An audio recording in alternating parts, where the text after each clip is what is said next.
The story I'm about to tell you really happened. A man who just got off his work got on the bus one late night, as he usually did. He lived on the edge of the town where the bus route ended.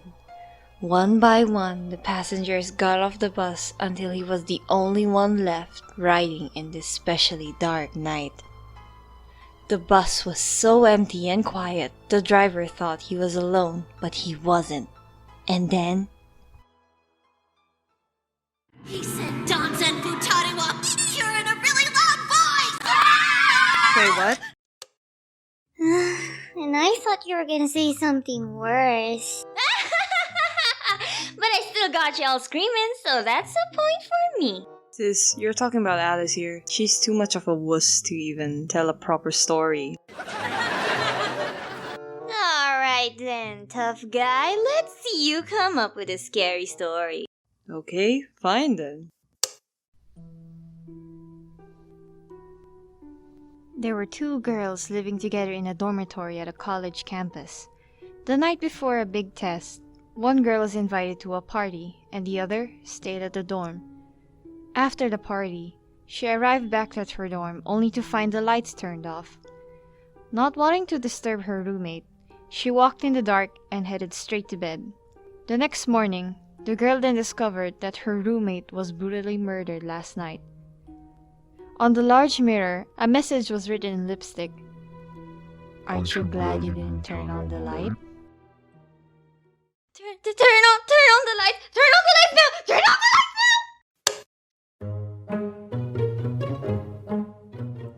now! How's that for a scary story? I think you came on a little too strong there, bro. Well, now I've had my part. Who's next? I have one in mind.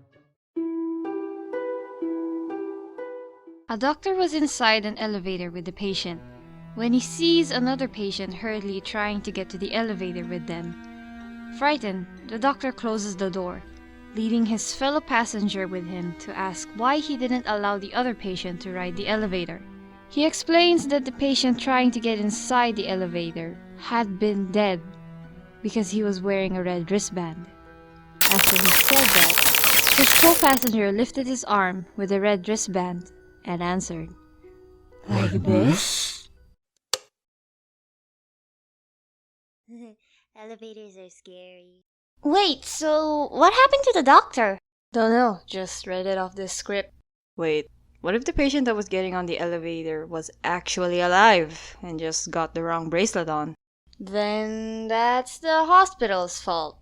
Point is, most urban legends are just as scary as folklores. I mean, a lot of them are derived from either tattletales to, in a way, disciplined children, or just a bunch of real-life stories getting altered as it passes on from person to person. Kinda like how you get that ominous feeling of you being alone in a train can make you paranoid at some point. Why trains so specifically? I mean, trains are kind of comforting when you're on it alone. You pop in some music and just stare at the buildings passing by. Look, just imagine. You're all alone in the train, late at night, and you're the only passenger. You can see the other carts in the long, ominous hallway. And then... the white lady starts crying towards you! I mean, if you're still not spooked by the urban legends, there's also mythological creatures like the manananggal, who are disguised as beautiful women during the day but become fetus-sucking vampires by night. Oh, and they grow bat-like wings and fly around in only their upper torsos. What about their lower bodies? Where do they go? They usually just leave it hidden in the bushes or something. And I read somewhere that in order to kill one, you sprinkle salt on their lower body or just keep them away until dawn because, vampires hate the sun and all. So basically, their lower body is the key to their life and inevitable death. Imagine if someone just came across a manananggal's lower body and just sprinkled some salt in it, or just straight up steal it until daybreak. That's kinda mean for them to steal their lower bodies like that. Well, if they go around sucking fetuses at night, might as well go vegan or something if they don't want to cause trouble like that.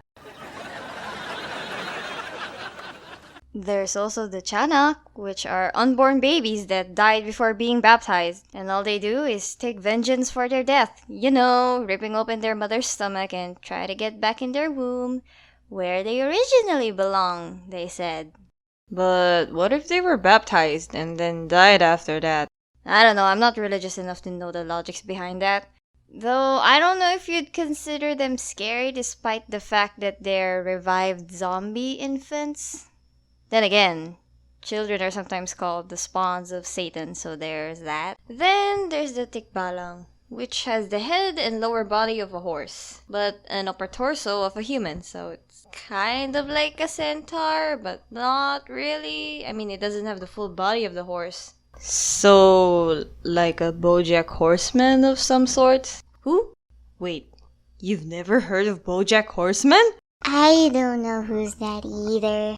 I can't believe you people. We're gonna lose subscribers because you two said that. But this isn't recording or anything, right?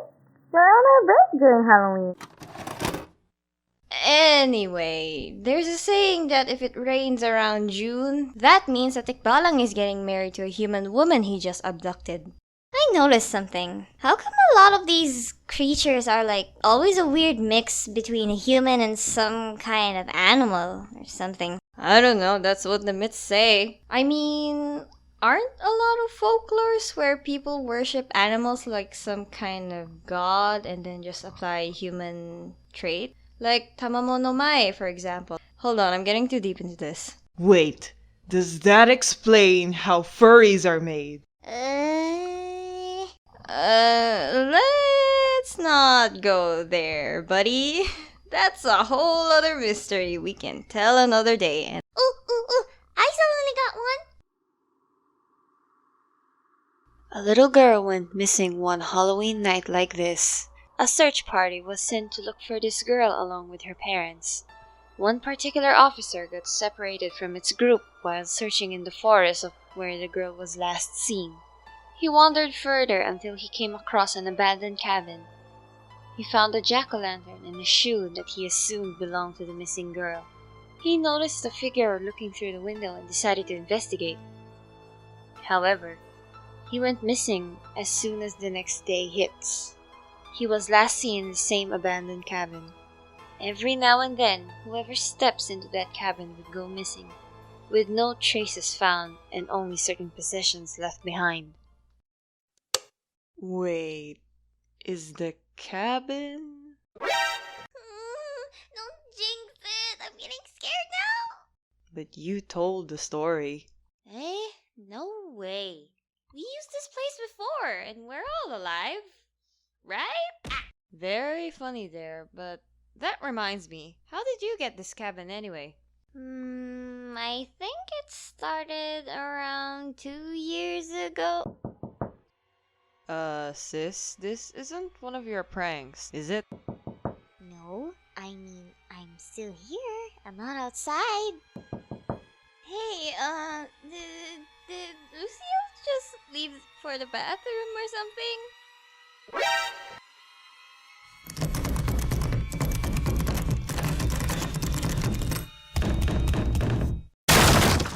Hello? Anyone in here?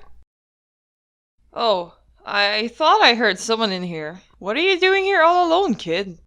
I'm not alone though. Well, tell your friends to get out of their hiding spots and head home. It's dangerous out here.